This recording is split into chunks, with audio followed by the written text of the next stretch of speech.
Doctors are billing Medicare for dead patients. A Channel 9 investigation uncovered it's happening here and costing taxpayers millions of dollars. Eyewitness News anchor Blair Miller went through a government audit and found local businesses accused of billing for dead patients. He took those findings to a congressman who's now taking action. Every year, billions of tax dollars are given to Medicare to go toward people who need it and rely on it. But in federal records from last year, we found Medicare paid $23 million for patients who are dead, people who were once legitimate recipients of Medicare benefits, but the benefits continued after they died.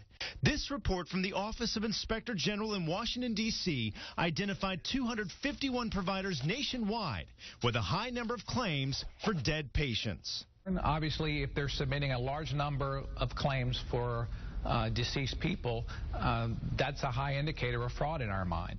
Eyewitness News filed a Freedom of Information request to learn who the unnamed providers are, and we found several in North Carolina, 3 here in the Charlotte area.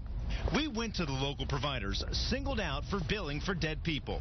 Advanced Home Care in Southwest Charlotte provides medical supplies to patients for a variety of injuries or illnesses. They didn't even know about the federal report until I shared it with them. Joel Mills, the CEO of the company headquartered in High Point, said, "Thank you for sharing this with us. It was a shock to us. He would share this with us, but now we're looking into it as a result of what you found. If we have received any money that we should not have, we will pay that back." Also on the list, Healthcare Product Solutions of Fort Mill. No one there returned our calls. And at Livewell Medical in South Park, they told us they too weren't aware of the audit. But we found some locations outside of Charlotte that attempted to submit claims for dead patients more than 100 times. This audit also found 2 Georgia doctors who submitted claims. What government watchdogs say is a serious red flag and potential fraud. There's absolutely no way the doctor doesn't know if his patient is alive or dead. Now, David Williams with the Taxpayer Protection Alliance says the blame doesn't all fall on the doctors or suppliers. He says Medicare must do a better job of tracking repeated claims for patients who have died. this isn't a tough question. Are they living or aren't they living? If they're living, they still should get the benefits. If they're not, shut off the benefits. In our investigation, we also discovered Medicare has no process for investigating providers who file high numbers of claims for the dead. The policy is simply to reject those claims, but not to follow up.